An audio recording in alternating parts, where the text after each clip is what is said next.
In this video, I'll show you how to set up and use Depth Map in DaVinci Resolve from the edit page. However, just to point out from the start, this tool is part of the Studio paid version. So if you've already got the paid version or you're a beginner thinking of upgrading, then this video is for you. So what is it? Well, it enables you to select your foreground subject from your background, essentially masking it out, which you can then place onto a completely different background by making a few adjustments within the effect controls. When the effect is applied onto your image, the foreground will appear white, the background will appear black, and everything in between will be a shade of grey. Anything that's white will be opaque so you can't see through it, and anything that's black will become transparent, allowing a different background to fill in that area. You can even achieve the depth of field effects just like this, as if you were using macro mode on a professional SLR camera. At a very basic level, it lets you define the edges around your subject, and then that selection can be edited separately from the background, so that's what we'll focus on in this tutorial. Aside from the basics, you can also create a number of cool effects, such as adding text behind your photo or video, or even distorting your subject completely from the background to create a cool visual. This effect can be applied in two different ways, from both the edit and color pages. However, the color page gives you a bit of added customization and the ability to add some cool effects as well. I'll cover both of these methods in two separate tutorials, this one focusing on the edit page method first. Let's make sure we're on the edit page by clicking this tab at the bottom. Now load your two selected files into the media pool, one you'd like to mask your subject out of and one for your new background. To do this, press Command+I on a Mac or Control+I on a PC. Once you've selected your files and they're opened up in your media pool, left click and drag the file to be masked out onto your timeline just like this. I'm using an image of a hot air balloon and I'll aim to mask it out from this photo using the Depth Map tool, changing my background to this amazing sunset image instead. First, if you left click and drag your image up to video track 2, and then click and drag the image you'd like for your background onto video track 1, these will work correctly together once we've adjusted the depth map controls. Quick tip, if your files don't currently fill your viewer window like mine, simply click on your image and then just scale it up or down using the zoom and XY controls within the transform section until it fits properly like so. Next, make sure the effects window is displayed by clicking effects at the top left of DaVinci, then come down and select Open FX. From there, simply come up to the search icon, click this and start typing depth, and as you see, the effect will appear. Now, just click and drag this effect on top of the file you'd like to mask out on your timeline, like so. From here, we'll come over to the top right of DaVinci and under Effects, then Open FX, you'll see all the controls for the depth map. This particular effect is quite hard on your computer, so if you have an older laptop or PC, you may see it struggle a bit to load all the different controls. For this reason, it's worth changing the quality option to faster instead of better for this tutorial, to try and make it a bit smoother and quicker for you. Under this you will see Depth Map Preview checked, and this is essentially showing us what the effect is picking up from our photo in terms of the foreground and background within the viewer. Let's just zoom in a bit on the hot air balloon so you can see it better. If you're using a mouse on a Mac, just hover over your viewer window and scroll up, which will zoom in, and then press Command plus scroll up or down to move up and down within the viewer. And finally, if you press Command plus Shift and scroll up or down, it will move left or right so that you can get to the area you'd like to see better. As you can see, the lighter grey selection is within the hot air balloon in the foreground, and the darker greys and blacks are further back towards the background.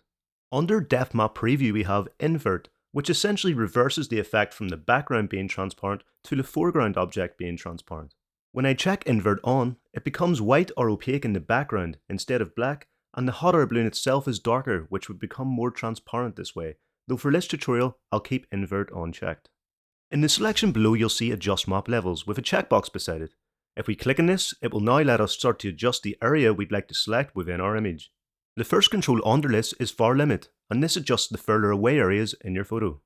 If we bring the slider to the right, as you can see, the background all around the hot air balloon in the image will start to change colour from a grey to a deep black. This area will now be transparent, and the background you'd like to replace it with in video track 1 will now show through once we uncheck the Depth Map Preview control again.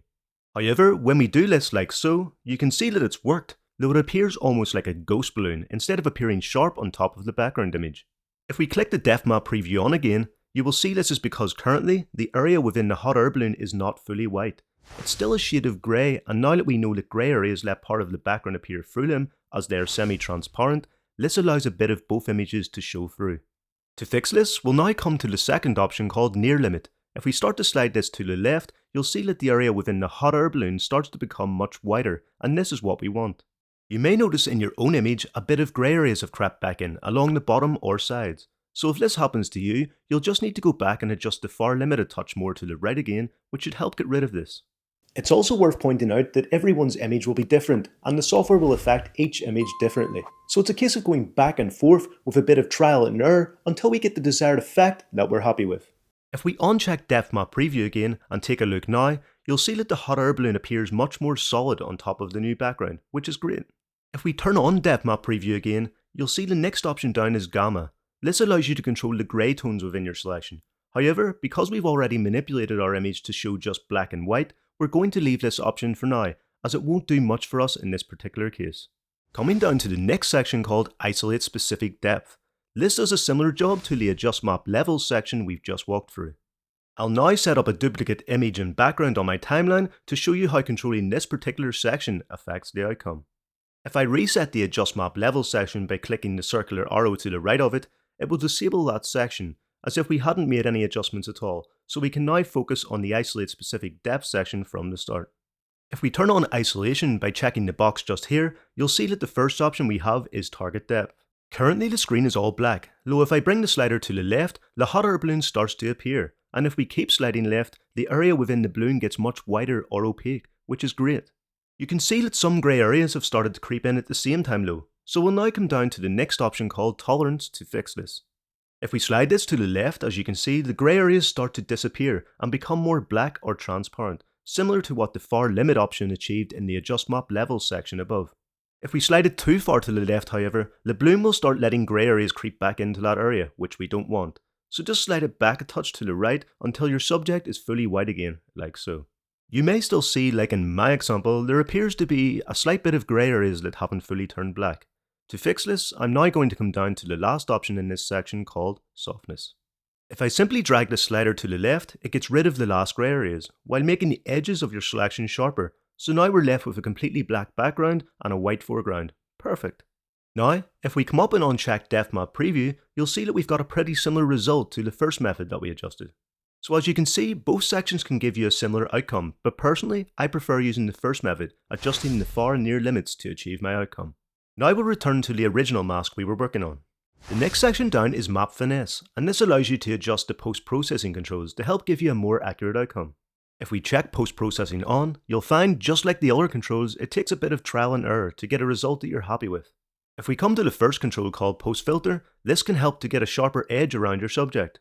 If we uncheck Depth Map Preview again, and then drag the slider to the left, it makes the image appear more solid and sharp. Though if we zoom in further, you can see that it lets some of the original background creep in, and if we drag it all the way to the right, your image can become more faded, which isn't the result we're looking for. So I'll set it to around here to get a nice balance, which I'm happy enough with. Next, we have Contract and Expand, which does exactly as it says. If we bring the slider all the way to the right, it expands the area around the selection to the point where it lets more of your original image bleed onto the new background, which isn't visually pleasing. On the other side of the scale, if we bring the slider all the way to the left, as you can see, it starts subtracting our selection, letting the new background bleed into it, which also isn't a great outcome. For my particular image, I'll set this control to default as it works best for me. Coming down to the last control in this section, we have Blur. By default, it's set to 0 blur, and if you slide it to the right, the blur radius intensifies the further you go. In this case, I'll just leave it at default as I want the image to be sharp on top of the new background. And now, if I zoom out completely, there you have it. By all means, it's not 100% perfect, but I'm happy enough with the outcome. Hopefully, you've been able to achieve a great outcome yourself, and make sure to keep an eye out for the more feature-packed depth map tutorial within the color page. Have a great day, folks.